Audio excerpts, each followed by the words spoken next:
Series resonance topic चल रहा है ना, resonance in the series LCR circuit,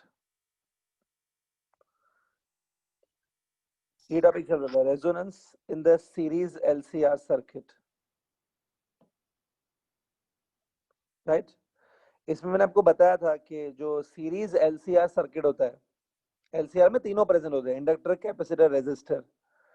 जो सीरीज एलसीआर सर्किट होता है, हर सर्किट की अपनी एक फिक्स्ड फ्रीक्वेंसी होती है, हर सर्किट की अपनी एक फ्रीक्वेंसी है जो इतनी होती है यूजुअली, राइट। इस फ्रीक्वेंसी को मैंने कहा था कि रेजोनेंट फ्रीक्वेंसी कहते हैं। ये हर सर्किट की अपनी फिक्स होती है। This frequency depends on the value of L and C ना, तो हर सर्किट का एल और सी फिक्स होता है, तो रेजोनेंट फ्रीक्वेंसी भी फिक्स होती है हर सर्किट की। लेकिन जो करंट आप इसमें से पास कर रहे हो, the EMF that you have applied on this circuit, वो ईएमएफ और करंट की फ्रीक्वेंसी सपोज तुम चेंज कर रहे हो, the moment when the frequency of current become equal to this frequency, उस मोमेंट पे रेजोनेंस आ जाता है। ड्यूरिंग द रेजोनेंस याद करो क्या क्या पॉइंट्स थे, XL become equal to XC, मैं लिख नहीं रहा हूँ, ओरली बता रहा हूँ, आप लोग के नोटबुक में रहेगा। XL become equal to XC, उसके साथ साथ है कि जो इम्पीडेंस होता है, इम्पीडेंस मतलब जेड, जेड बिकम मिनिमम, कितना हो जाता है Z, Z become equal to R. Power factor जो है, पावर फैक्टर कॉस फाई, वो 1 हो जाता है, फाई एंगल 0 हो जाती है, करंट मैक्सिमम हो जाता है, इम्पीडेंस मिनिमम हो जाती है। ये सब चीजें होती हैं सर्किट में ड्यूरिंग द रेजोनेंस ओनली, बराबर। So this all points were there, so this was series resonance, ठीक है। आज हम लोग इसके न्यूमेरिकल्स ट्राई करेंगे, स्टार्ट विद सम न्यूमेरिकल्स, ठीक है। So write on the first numerical,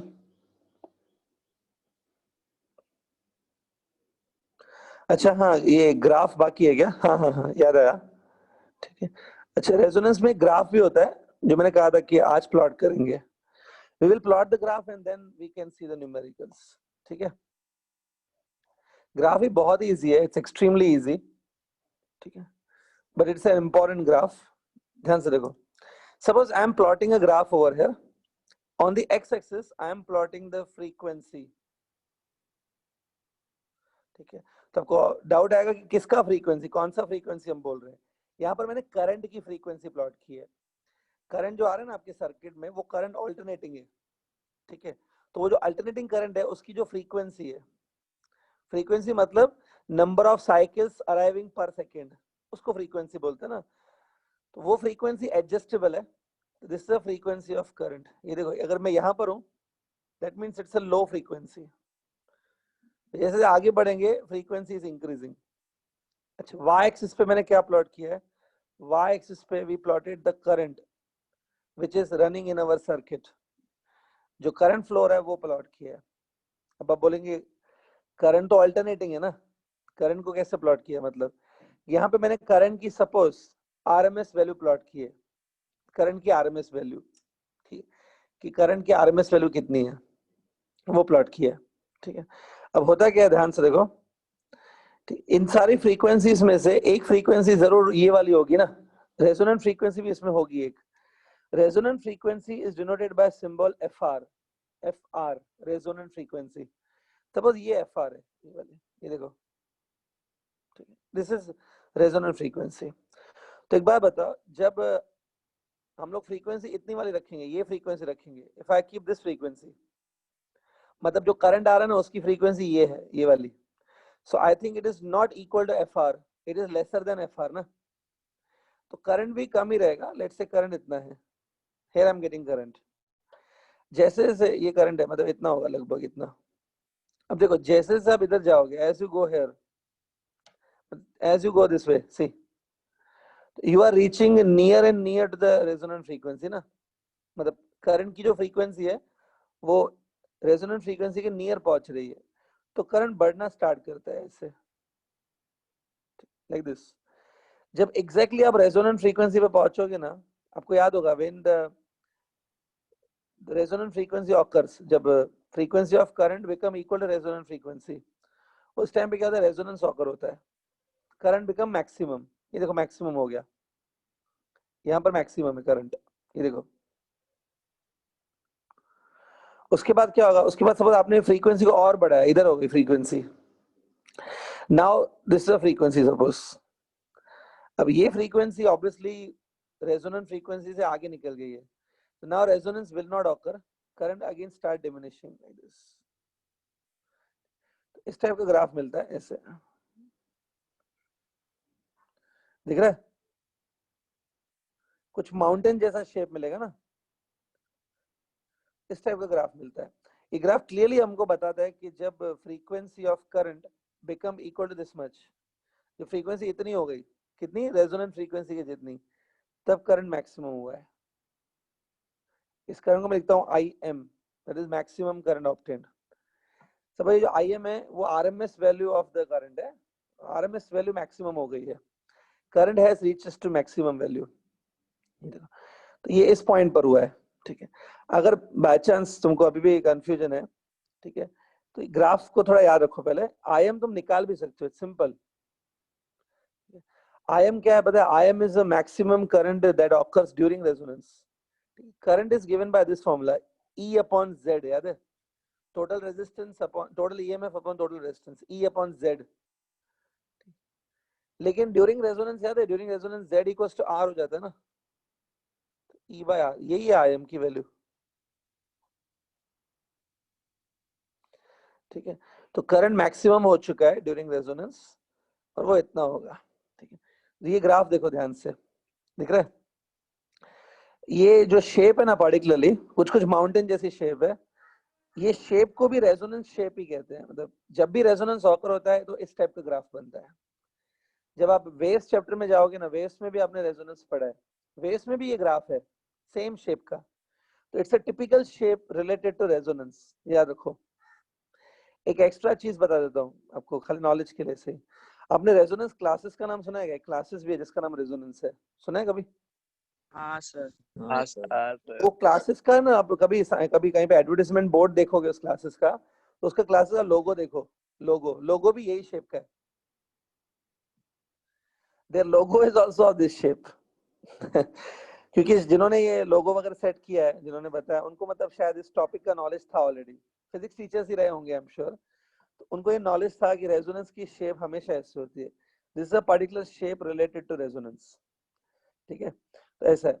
ये मैंने कौन सा, करंट वर्सेस फ्रीक्वेंसी का ग्राफ प्लॉट किया, समझा? ठीक है, एक काम करो, एक चीज और देख लेते हैं। Suppose this is frequency again, frequency वापस यहाँ पे है रेजोनेंट फ्रीक्वेंसी, लेकिन वाई एक्सिस पे if suppose if I plot the impedance, current plot नहीं किया, इम्पीडेंस प्लॉट किया, तो याद है कि ड्यूरिंग रेजोनेंस क्या होता है, during resonance current become maximum but impedance become minimum, impedance minimum हो जाती है ना। तो होता क्या, देखो ग्राफ कुछ ऐसा आता है, देखो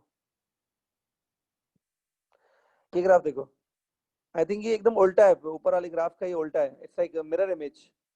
यस, क्योंकि जिस मोमेंट यहाँ पे करंट मैक्सिमम हो जाएगा, एग्जैक्टली उसी मोमेंट पे, एग्जैक्टली रेजोनेंट फ्रीक्वेंसी पे जेड मिनिमम हो जाएगी ना, ये देखो,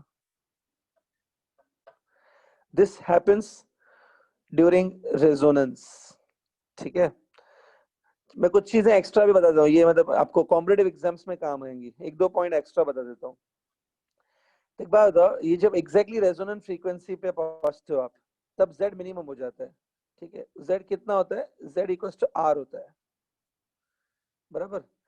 जेड इक्वल टू आर होने का मतलब है, अगर जेड इक्वल्स टू आर है, इसका मतलब होता है कि XL and XC are equal, है ना। रेजोनेंस पे ये भी होता है, XL and XC are equal, XL और एक्ससी इक्वल होते हैं यहाँ पे। लेकिन अगर मैं ऐसे पूछता हूँ, रेजोनेंस फ्रीक्वेंसी से पहले, रेजोनेंट फ्रीक्वेंसी से पहले एक्स एल बड़ा होता है कि एक्स सी बड़ा होता है, अगर कोई ऐसे पूछ ले कि रेजोनेंट फ्रीक्वेंसी से पहले क्या होता है, तो याद करो, को याद होगा, XL directly proportional to frequency होता है, XC inversely proportional to frequency होता है, याद है? ये पॉइंट कल बताई थी। तो क्या लगता है, अगर मैं यहाँ पे देखो इस पॉइंट पर, तो एक्सएल एक्ससी दोनों इक्वल है during resonance, XL and XC are equal. अगर मैं इधर चला जाऊं, देखो क्या लग रहा है, फ्रीक्वेंसी में कम कर रहा हूँ ना, आई am going towards lower frequency side, जैसे जैसे फ्रीक्वेंसी कम होती जाएगी एक्सएल भी कम होगा, फ्रीक्वेंसी कम होती जाएगी तो एक्ससी बढ़ेगा। तो पता है ये जो है ना ये वाला side, it's a low frequencies, during low frequencies XL is less XC is more, ऐसा होगा during low frequency. Exactly resonant frequency पे क्या होगा, exactly at resonant frequency XL and XC will be equal. अच्छा, रेजोनेंट फ्रीक्वेंसी आगे जाएंगे तो क्या होगा, अगर इधर गए तो as you go here frequency is now increasing further, frequency बढ़ने के साथ साथ एक्सएल बढ़ता है और एक्ससी कम होने लगता है, तो यहाँ पर XL will be greater than XC. ठीक है, मतलब before resonance frequency circuit is capacitive, after resonant frequency circuit is inductive, लेकिन during resonance circuit is neither inductive nor capacitive, circuit is resistive, क्योंकि Z इक्वल्स टू R है ना। तो ये कुछ मैंने एक्स्ट्रा ही बता दिया, काफी चीजें बता दी। एक्चुअली में सेकंड ग्राफ तो टेक्स्ट बुक ने प्लॉट भी नहीं किया है, खाली फर्स्ट ग्राफ ही प्लॉट किया है, सेकंड ग्राफ आपकी नॉलेज के लिए बना दिया, it is very much correct, don't worry. Graph बना लो प्लीज अभी, ठीक है।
Okay completed.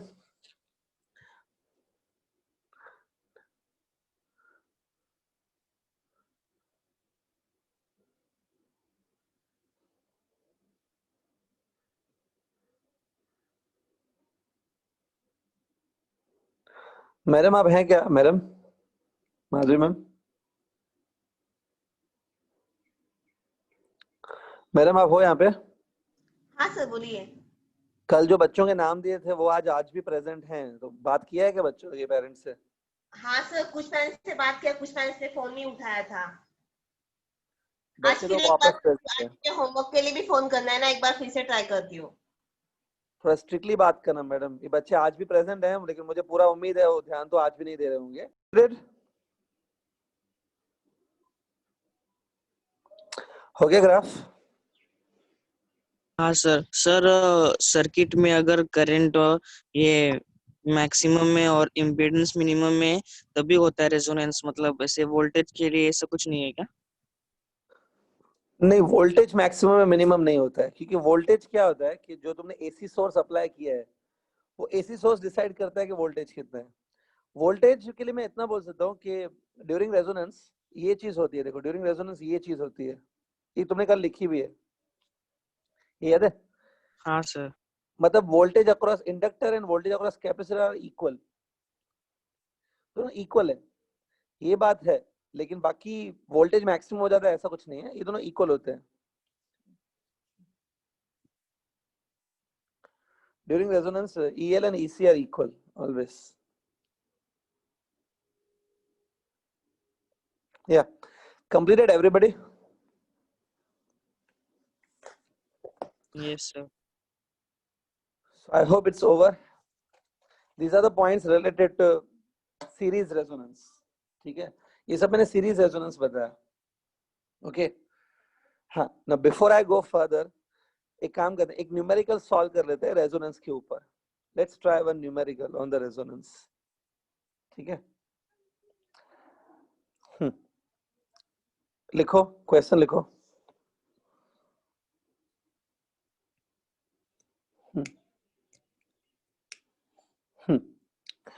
इसमें लिखो in series LCR circuit, in series LCR circuit with L is equal to 4 millihenry, L is equal to 4 millihenry, comma R is equal to, R मतलब resistance, R is equal to 10 ohms, full stop. The AC source of EMF, the AC source of EMF E is equal to, screen पर लिखा हुआ है, E is equal to 10√2 sine of 100t, ये लिखा है, is applied. The AC source of E equal to this much, जो screen पे दिख रहा है, this much is applied. ठीक है, full stop. Okay, full stop. उसके आगे लिखो, what must be the value of capacitance? What must be the value of capacitance so that, what must be the value of capacitance so that the maximum possible current is obtained, so that the maximum possible current is obtained.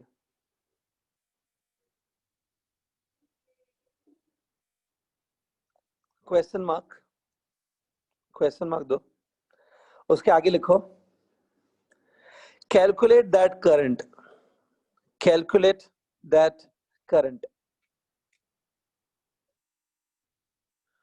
full stop. लिखा,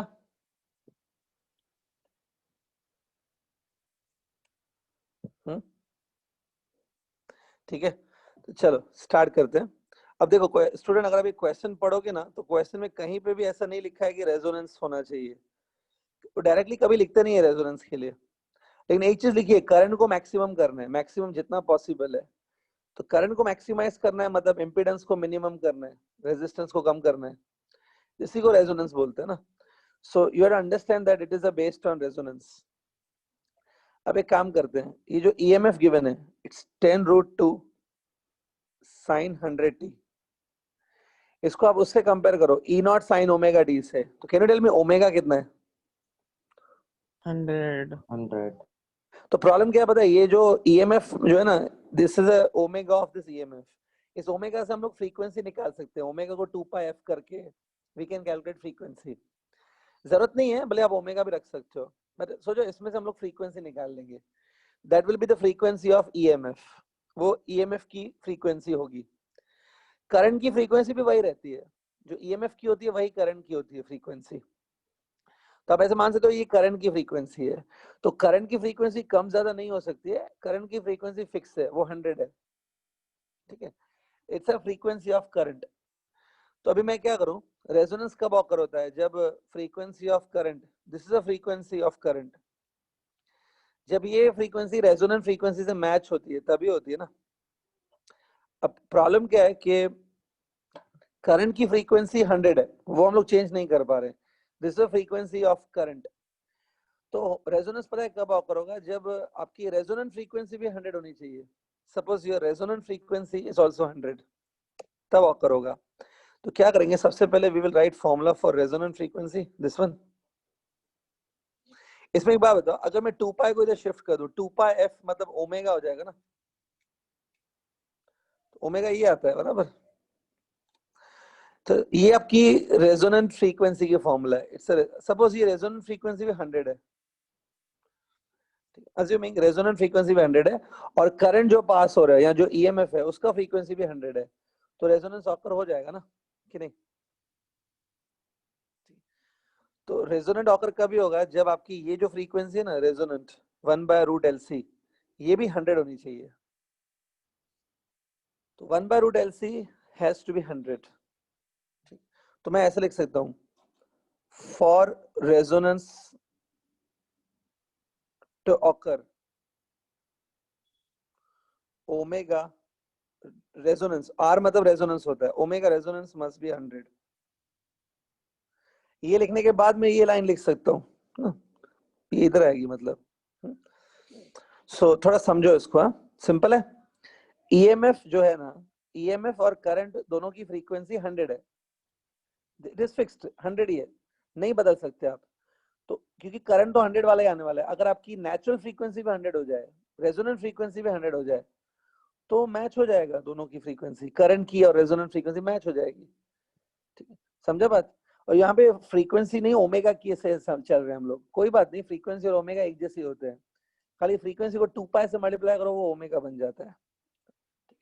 तो क्योंकि omega of current is 100, तो omega resonant must also be 100। इसमें बात है, ये जो L तो दिया हुआ है ना आपको, L आपको गिवन है 4 milli henry, 4 × 10⁻³ into C given नहीं है। Can't you solve it and get the C out of this? कर सकते हो ना, solve it and get the C out of this, कर सकते हो, ट्राई करो।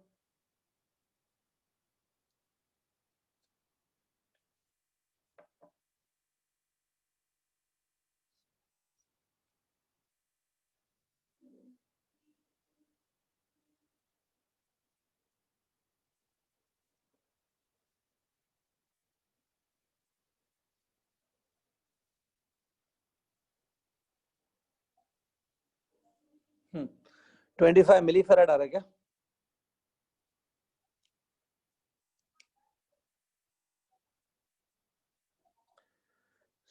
Solve it. इसका स्क्वायरिंग कर दो ना, स्क्वायरिंग से आपका C निकल आएगा इसमें से।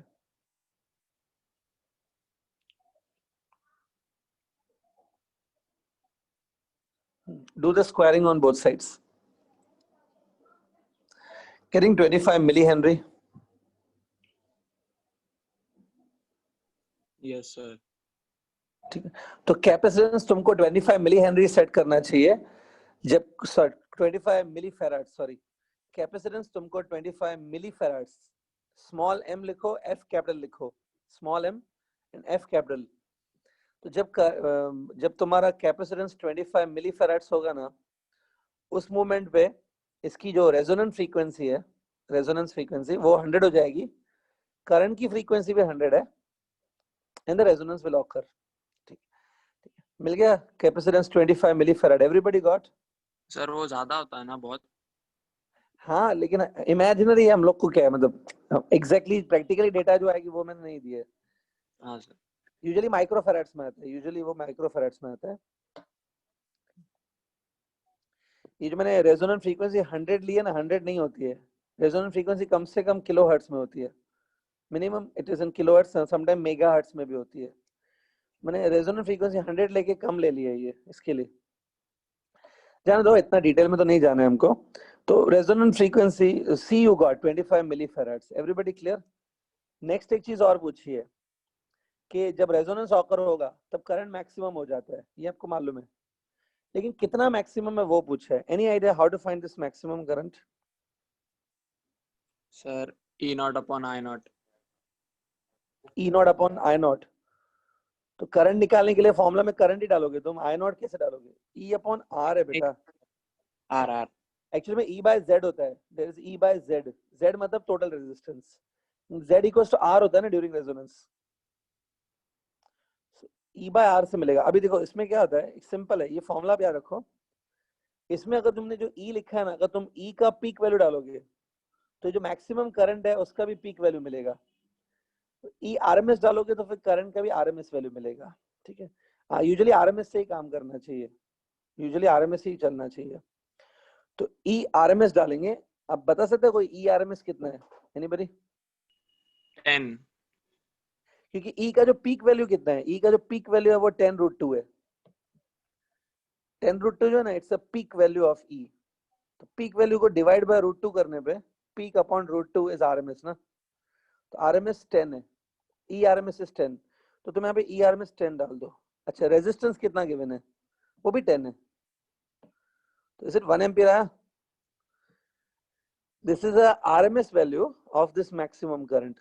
ड्यूरिंग रेजोनेंस ना करंट मैक्सिमम हो जाता है, रहता अल्टरनेटिंग ही है, करंट रिमेन अल्टरनेटिंग ओनली, लेकिन मैक्सिमाइज हो जाता है, बढ़ जाता है काफी। तो वो जो करंट होता है ड्यूरिंग रेजोनेंस, उसकी RMS वैल्यू मिली है हमको 1 ampere. See it. So I don't think it is that difficult, easy है। सर लास्ट में दोनों का मैक्सिमम नहीं लेके हम लोग ने करंट का मैक्सिमम लिया और ईएमएफ का आरएमएस वैल्यू लिया। हाँ, मैक्सिमम भी ले सकते हैं, अगर तुम ई का मैक्सिमम वैल्यू लोगे तो करंट का भी मैक्सिमम वैल्यू मिलेगा, पीक वैल्यू। देखो क्वेश्चन में क्या लिखा है कि find out the maximum possible current, ऐसा लिखा है ना। हाँ सर। तो अब आप बोलेंगे सर उसमें भी आप उसका पीक वैल्यू ही निकालो खाली, ऐसा होगा आपको कि मैक्सिमम करंट जो उसका पीक वैल्यू चाहिए, ऐसा कुछ नहीं है। यूजुअली आरएमएस इस चैप्टर में ऐसा होता है कि जहां जहां वो पूछेंगे आरएमएस ही निकालना होता है। रेजोनेंस पे जो करंट होता है ना, करंट ड्यूरिंग रेजोनेंस, उसकी आरएमएस वैल्यू भी पूछी जाती है, डिफॉल्ट है वो। During resonance current is maximum ना, उस मैक्सिमम करंट की आरएमएस पूछी जाती है, आरएमएस कितनी है। Yes sir. एसी करंट जब भी डील होता है ना, कोई हार्डली कभी कोई पीक वैल्यू पे इंटरेस्टेड होते हैं हम लोग, एसी करंट की आरएमएस वैल्यू का ही सबसे ज्यादा इंटरेस्ट होता है हमें। एक काम करो स्टूडेंट, समझा ये पूरा? एक काम करो, क्वेश्चन तो कंप्लीट हो गया, जस्ट मैं सर एक्स्ट्रा वो करा। फ्रीक्वेंसी चेंज होती रहती है क्या? कौन सी फ्रीक्वेंसी? Hello sir. कौन सी फ्रीक्वेंसी?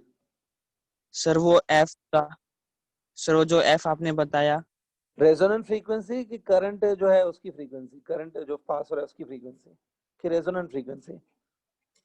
सर वही रेजोनेंस की फ्रीक्वेंसी सर, मतलब एक फिक्स रहती है, पर सर उसके आगे पीछे भी तो बहुत सारी फ्रीक्वेंसी होगी ना। रेजोनेंट फ्रीक्वेंसी एल और सी की वैल्यू पे डिपेंड करती है, depends on value of L and सी।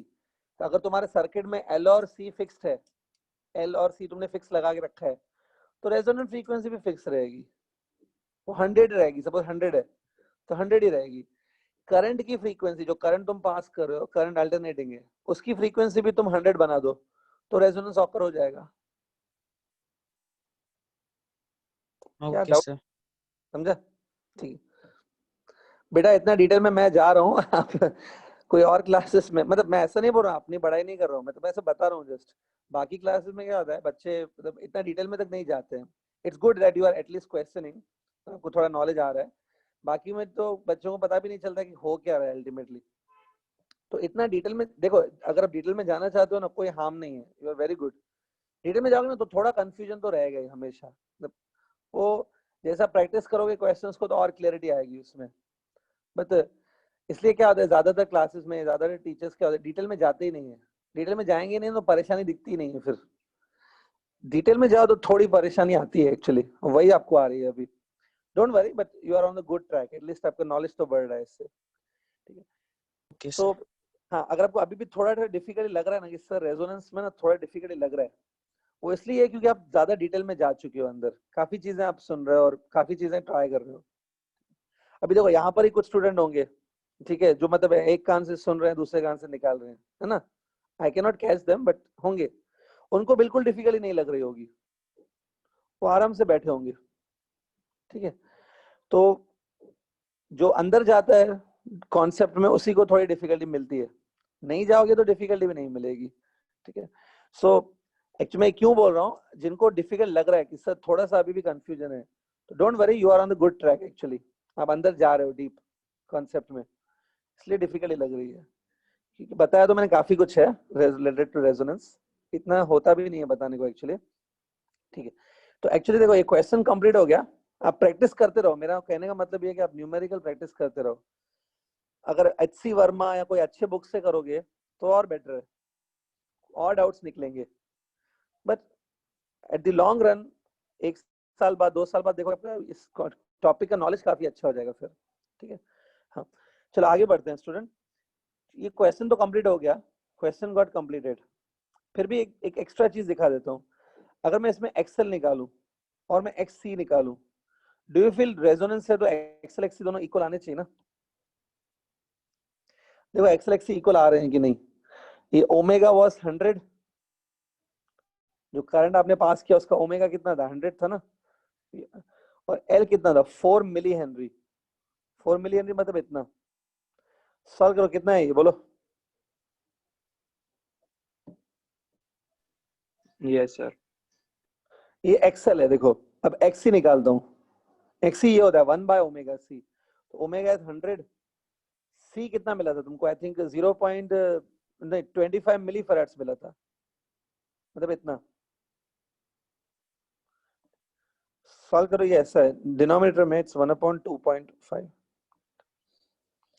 बराबर। It is same S, solve करो ये भी 0.4 ही आएगा, 0.4। ठीक है, भले आप ऐसे करो, 4 ऊपर मल्टीप्लाई करो, 4 नीचे मल्टीप्लाई करो, it will be like 4/10, that is 4 में। देखो एक्सल एक्सी दोनों इक्वल आ रहे हैं, XL XC are equal, even EL is equal to EC होता है ड्यूरिंग रेजोनेंस। ठीक है, तो ये कुछ चीजें ध्यान में रखो, these are things to be remembered. I hope this question was very clear. ठीक है, चलो आगे बढ़ते हैं student, will go ahead now. एक अभी नेक्स्ट टॉपिक में ले रहा हूँ, नेक्स्ट टॉपिक है पैरेलल रेजोनेंस। सीरीज रेजोनेंस हुआ ना, एक और होता है parallel resonance. Next topic is this now, parallel resonance. Put this heading,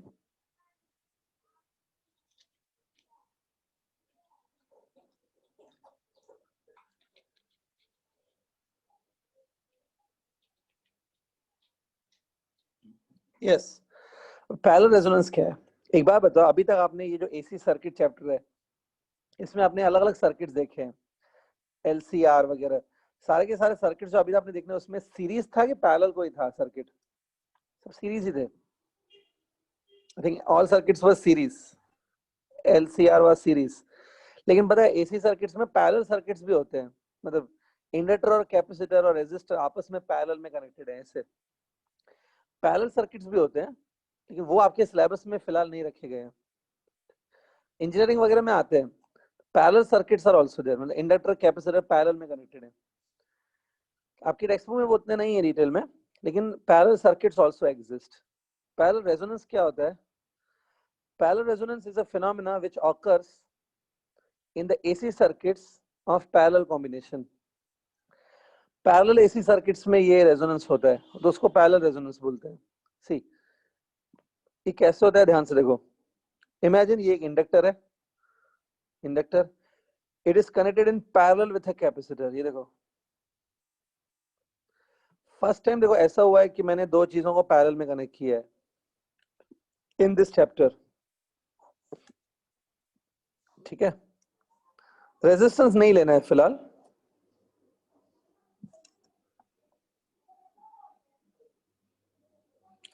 फिलहाल नहीं लेते हैं, बाद में मैं आपको लूंगा, रेजिस्टेंस भी बाद में लूंगा, फिलहाल नहीं लेते हैं।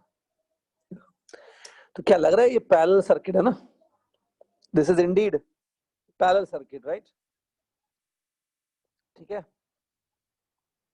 आई सजेस्ट कुछ चाहिए तो ये डायग्राम पहले ड्रॉ कर लो, फिर मैं आपको बताता हूँ। इसमें देखो एक चीज और बता देता हूँ, करंट जो फ्लो रहा है, the main current which is flowing, it's suppose I, यहाँ पे क्या लेता है, इज इट करंट दो ब्रांचेस में डिवाइड होगा ना, some current will go through inductor, some current will go through capacitor to store the charge on the capacitor. Current through capacitor is IC and current through inductor is IL. ये भी draw कर लेना, ठीक है, draw all this things.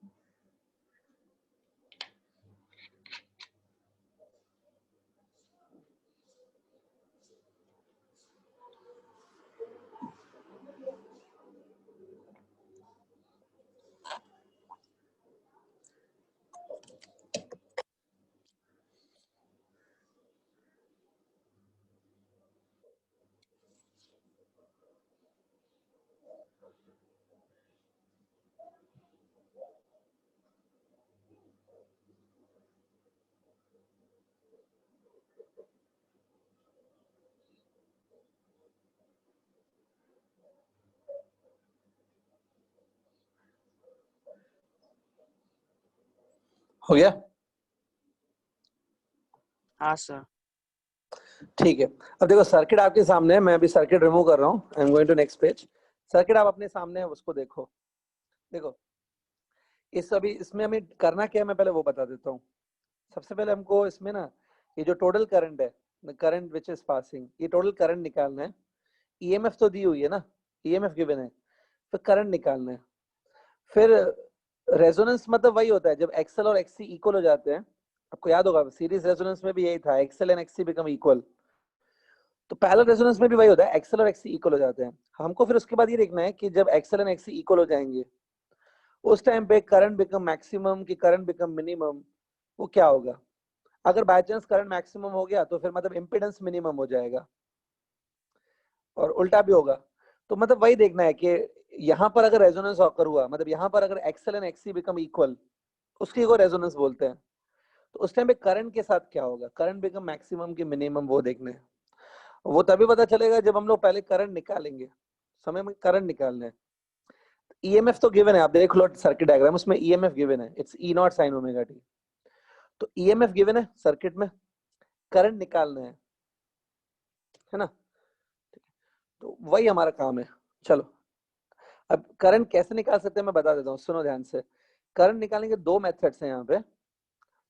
पहला method तो ये है कि हम लोग फेजर डायग्राम से निकालें करंट, वो भी होता है, बट आपकी टेक्स्ट बुक ने फेजर डायग्राम से नहीं निकाला है, फेजर से नहीं निकाला है, दूसरे तरीके से निकाला, अलजेब्रिक मेथड से।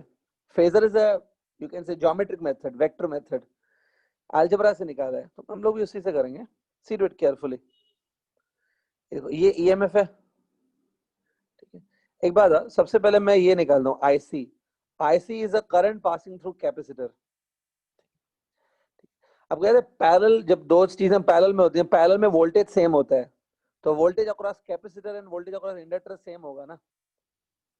और कितना होगा वोल्टेज दोनों के अक्रॉस, उतना ही होगा जितना ये ई है।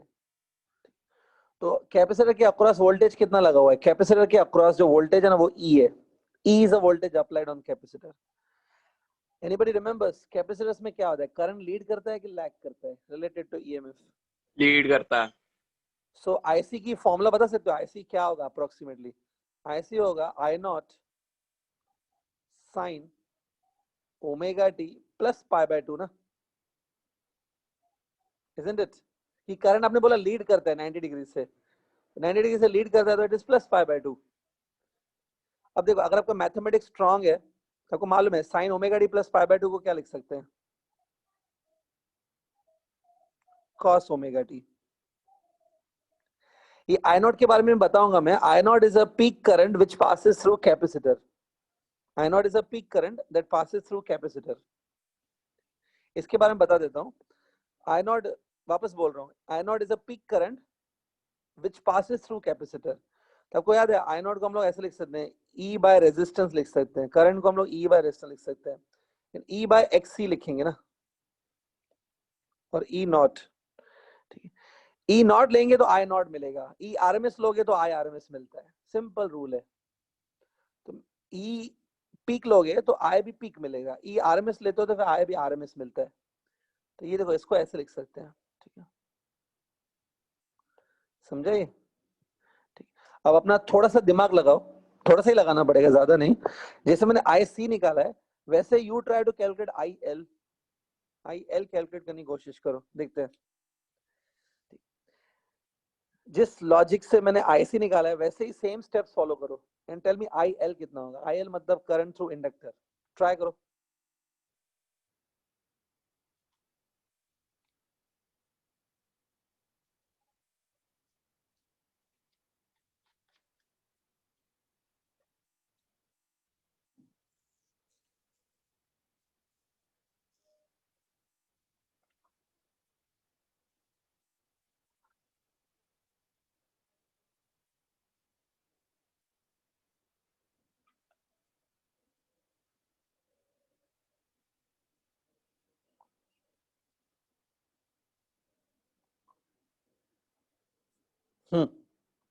Anybody?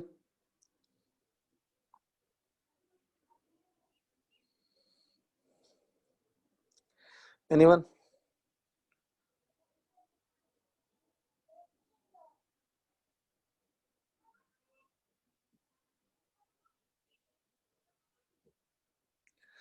Akanksha, you are telling me the first step, na?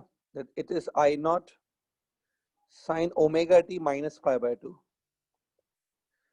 It's the first step. I want you to complete all the 3 steps. मुझे final जैसे मैंने IC निकाला है वैसे IL भी final निकाल के बताओ. It should look similar to IC. जो ये IC निकाला ना मैंने ये वाला, इसकी similar निकालो ना. Anybody remember sin omega t minus pi by 2 कितना होता है? Sin omega t minus 90 कितना होता है? Omega t plus 90 नहीं है, omega t minus 90. cos omega t Minus cos होता है. It's minus cos क्योंकि ये जो एंगल है ना वो फोर्थ क्वाड्रेंट में चली जाती है. माइनस कॉस होता है. Minus cos omega T. और आई नॉट को क्या लिखोगे? ई नॉट अपॉन एक्सी कि XL. XL. I think this is going to come. So this is yes, this is going to come. This is a value of current at any instant. ये instantaneous current है. Current at any time t. Okay. अब ध्यान से देखो. See, look at the screen now. आगे देखो अभी. If I add these two current through capacitor plus current through inductor, अगर इन दोनों currents को add करूंगा ना, तो मुझे total current मिलेगा. Then I will get total current by adding IC with IL. अब IC और IL को add करना है basically. तो IC देखो कितना है? At any point IC is E naught by XC cos omega t. और IL आप लोग ने find out किया ये. It is minus E naught by XL into cos omega t. ठीक है. Remember student ना, सब लोग को यह पता होना चाहिए sin omega t minus 90 करोगे ना तो minus cos होता है.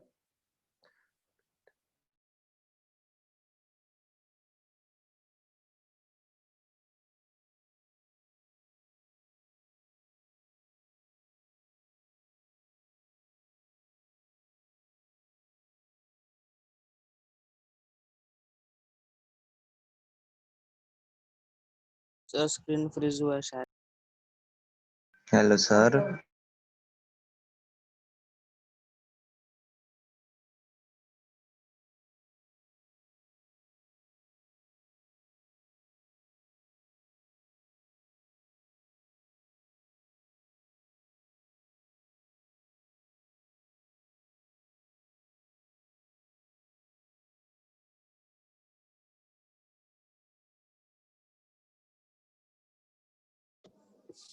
हाँ सॉरी स्टूडेंट, बीच में कुछ प्रॉब्लम आ गया. दिख रहा है स्क्रीन अभी? वॉइस क्लियर है? Yes sir. सो यहां तक रीच करो, लिखो ये लास्ट स्टेप तक.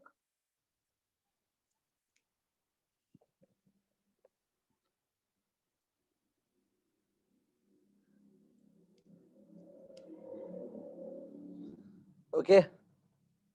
तो अभी आप कंफ्यूज हो रहे होंगे हमने क्या किया. ये हमने करंट फाइंड किया अभी तक. This is a total current running in the circuit, right? तो देखो ऐसे अब एसी सर्किट कैसे डील होता है वो आप सीख रहे हो. This is the way you have to deal with AC circuits.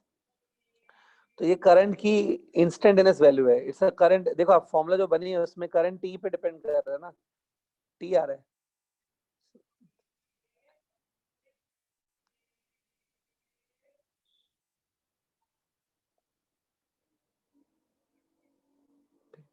Completed? No sir, no sir.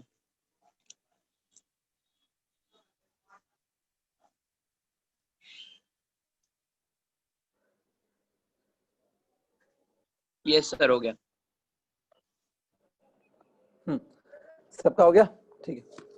सो देखो करंट की आपको फॉर्मूला मिली है, आपने लिखी करंट की formula. Current is E naught sin omega t in the bracket 1 upon XL minus 1 upon XC है I think minus 1 upon XL. अब एक बात, ये करंट है. This is a general formula for current at any instant of time t during this circuit. Parallel circuit में current इस formula से मिल सकता है. आपने देख लिया कैसे फाइंड कर सकते हैं करंट. यही करंट पता है फेजर मेथड से भी मिल जाता, बट हमने अलजेब्रिक मेथड से किया, फेजर से नहीं किया. ये करंट मिला. अब बताओ, सपोज ऐसा हुआ कि सपोज जब एक्सएल और एक्सी इक्वल हो गए, कल मैंने आपको बताया था ऐसा हो सकता है कि एक्सएल और एक्सी इक्वल हो जाए। एक्सएल और एक्सी ना एक पर्टिकुलर फ्रीक्वेंसी पे ही दोनों इक्वल होते हैं, उस फ्रीक्वेंसी को रेजोनेंट फ्रीक्वेंसी कहते हैं। तो सपोज एक्सएल और एक्सी इक्वल हो गए, लेट्स अज्यूम, तो क्या लगता है एक्सएल और एक्सी इक्वल हो गए, that means 1/xl will be equal to 1/xc। Anybody, current कितना आएगा उस मोमेंट पे? 0 आएगा। करंट 0 आएगा, मतलब करंट बिकम मिनिमम और नो 0 हो गया एकदम। तो when XL and XC become equal ना, उस मोमेंट पे हमें आ रहा है कि करंट बिकम 0, देन यहाँ पे लिख रहा हूं मैं आई विल बिकम 0। 0 मतलब मिनिमम, मिनिमम हो गया करंट, ठीक है। सो ड्यूरिंग रेजोनेंस जब एक्सएल और एक्सी इक्वल होते हैं उसी को रेजोनेंस बोलते हैं। तो during resonance current has become minimum, दिख रहा है? तो इंपेडेंस क्या हो जाएगा? इंपेडेंस बिकम मिनिमम कि मैक्सिमम? ऐसे क्या माना जाएगा? करंट अगर 0 हो रहा है, जाएगा both. that is impedance become minimum, maximum, current become minimum, impedance become maximum।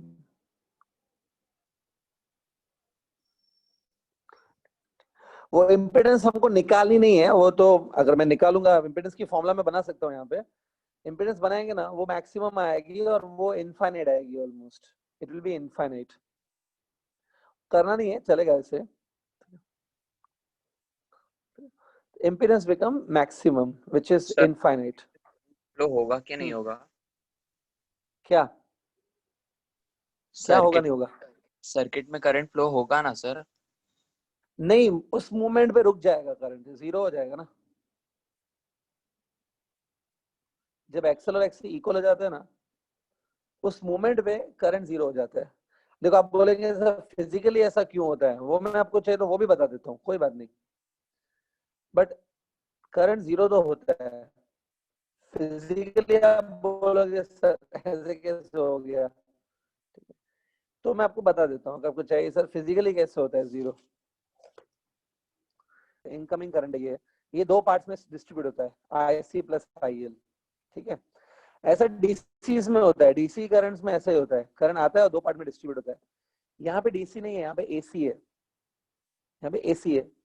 तो होगा क्या पता है? ड्यूरिंग रेजोनेंस ऐसा कुछ होगा कि करंट जो है ना, ठीक है, करंट इंडक्टर में से आएगा। करंट यूजुअली इंडक्टर प्रोवाइड करता है, ठीक है। यहाँ करंट जो है ना कैपेसिटर प्रोवाइड करता है। ड्यूरिंग रेजोनेंस क्या होता है? During resonance XL become equal to XC, XL और एक्सी इक्वल हो जाते हैं, ठीक है। ये तो हुआ during resonance XL become equal to XC. अच्छा, voltage across inductor and capacitor already equal है क्योंकि ये दोनों पैरेलल में, वोल्टेज तो सेम होगा। सो इंडक्टर और कैपेसिटर के अक्रॉस वोल्टेज सेम है, दोनों का एक्सएल और एक्सी भी सेम है, तो दोनों का करंट भी सेम होगा ना। आईसी और आईएल भी दोनों इक्वल होते हैं, ठीक है। IC and IL are equal. तो होता क्या है, करंट जो इंडक्टर से आ रहा है और करंट जो कैपेसिटर से आ रहा है वो दोनों इक्वल होते हैं, लेकिन दोनों ऑपोजिट फेज में होते हैं। मतलब current which is coming from inductor, वो जब अपने क्रेस्ट पे पहुंचता है, करंट थ्रू कैपेसिटर जो आ रहा है वो ट्रफ पे पहुंचता है। 180 डिग्री का फेज डिफरेंस होता है। तो ये दोनों करंट आपस में एक दूसरे को डिस्ट्रॉय कर देते हैं और टोटल करंट 0 रन होता है सर्किट में।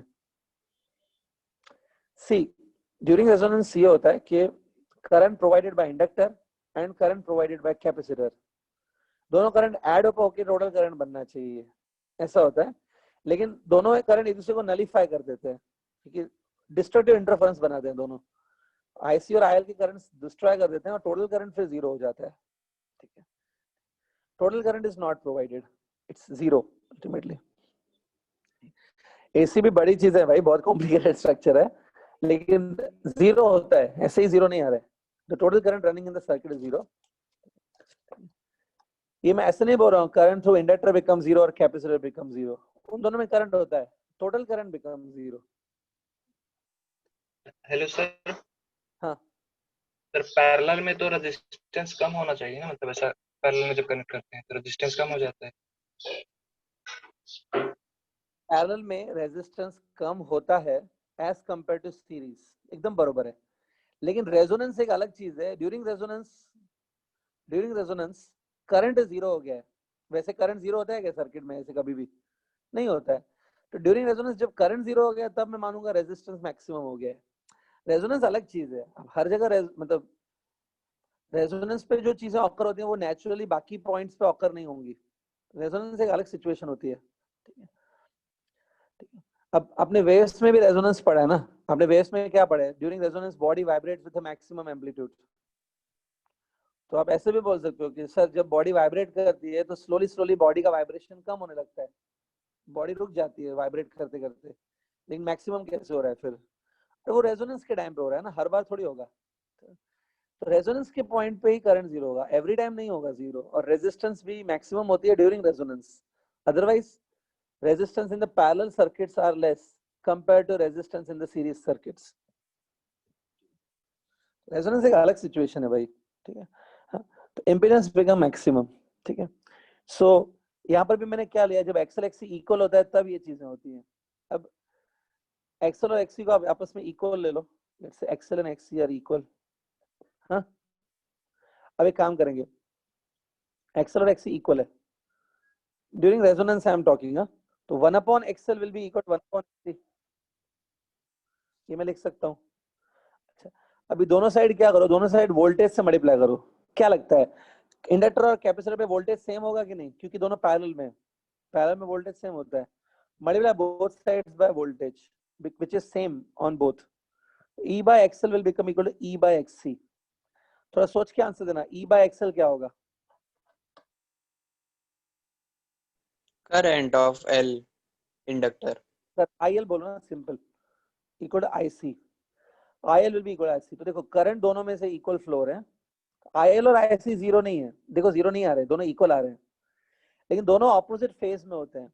मतलब IL जो है वो अगर पॉजिटिव पीक पे होता है, IC उस टाइम पे नेगेटिव पीक पे होता है, और दोनों इक्वल भी हैं, तो दोनों एक दूसरे को डिस्ट्रक्टिव इंटरफेरेंस बना देते हैं और टोटल करंट जीरो आता है। That happens during resonance, total current zero flow होता है, ठीक है। हाँ, so this case is there. ये पॉइंट्स लिख लो स्टूडेंट, पहले राइट दिस पॉइंट्स।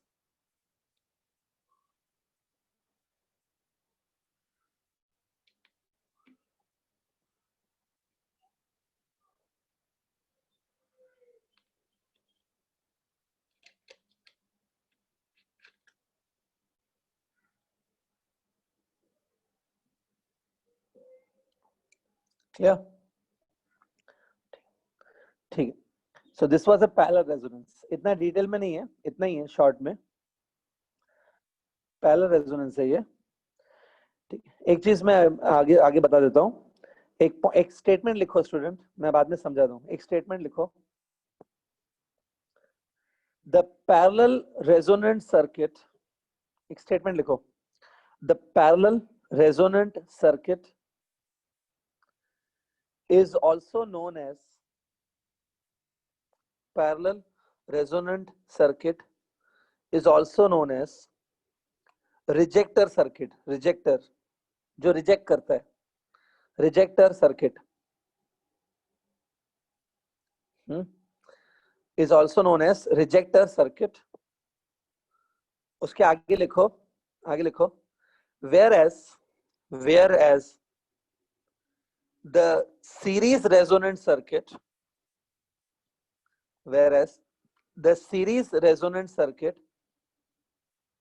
is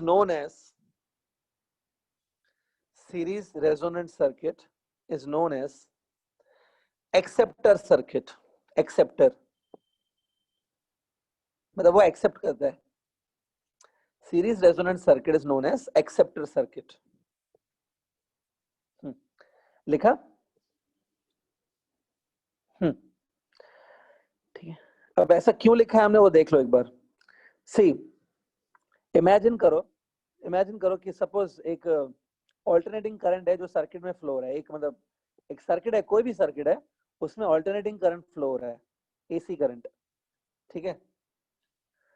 अगर उस सर्किट में अगर by chance parallel resonance occur हो जाए, if I consider parallel resonance, during parallel resonance is it current become zero ना,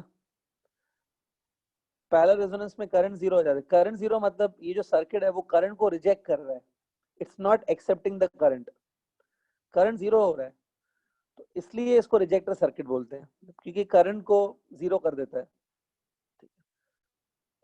सपोज तुमने ऐसा सर्किट बनाया जिसमें पैरेलल रेजोनेंस ऑकर किया, तो during parallel resonance current become zero, मतलब it is rejecting the current. अच्छा, सीरीज रेजोनेंस याद करो, ड्यूरिंग सीरीज रेजोनेंस करंट के साथ क्या हो जाए, current become maximum, in fact current maximize हो जाता है, मतलब करंट को वो एक्सेप्ट कर रहा है सर्किट, करंट को एनहांस कर रहा है, तो इसलिए उसका नाम है एक्सेप्टर सर्किट।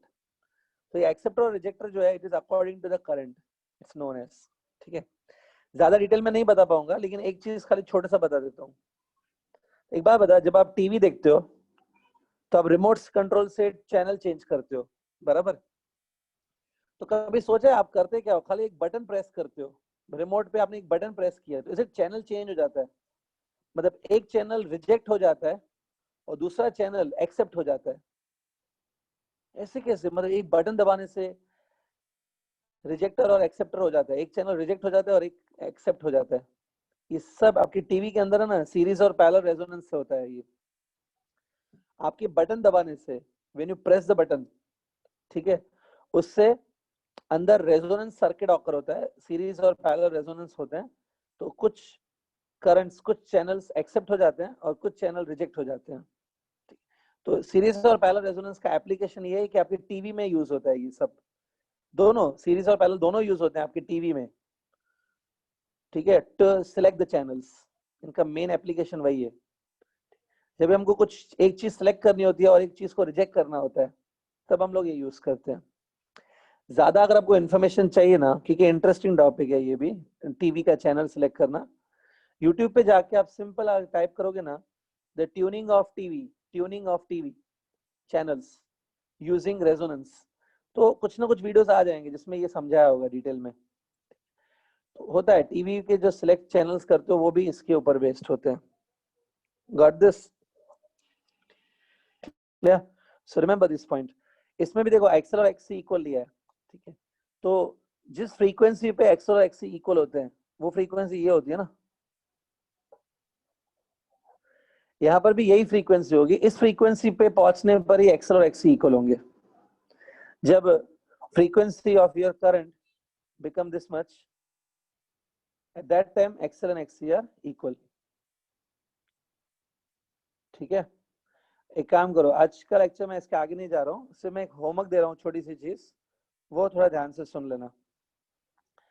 मुझे अभी भी ऐसा लग रहा है that there are some students who are not at all improving after, जब मैंने कल किया उसके बाद भी इम्प्रूवमेंट नहीं है, तो वो मैं कल बताऊंगा क्या कर रहा हूँ मैं। कल आप क्या करो, सीरीज और पैरेलल रेजोनेंस ना पूरा पढ़ के आओ। पहले 10 मिनट्स मैं अभी आप सबको बता देता हूँ, पहले 10 minutes I am going to ask questions on the theory of series and parallel resonance. ठीक है, अगर आपका आंसर्स नहीं आया ना, इमीडिएटली आपको वहां से बाहर जाना पड़ेगा, एंड शायद मैं लेक्चर्स भी स्टॉप कर दूंगा फिर। जैसे वो देखेंगे, अगर एक दो स्टूडेंट है तो उनको बाहर निकालेंगे, अगर ज्यादा स्टूडेंट है तो मैं बाहर चला जाऊंगा। ठीक है, सो कल हम क्या करेंगे, पहले 10 मिनट है ना, हम लोग रेजोनेंस जो मैंने कवर किया है, सीरीज एंड पैरेलल, ये दोनों रेजोनेंस की आपको पॉइंट्स पूछूंगा मैं, तो do revise and come resonance topic. ठीक है, कल इस चैप्टर की थियरी कंप्लीट हो जाएगी कल, और परसों इसके न्यूमेरिकल्स कंप्लीट हो जाएंगे, परसों तक ये चैप्टर फिनिश हो जाएगा। ठीक है, सो कल प्लीज पढ़ के और resonance topic, we will continue tomorrow only then. ठीक है, कल कंटिन्यू करते हैं, अब जिनको जाना है जा सकते हैं। ठीक है,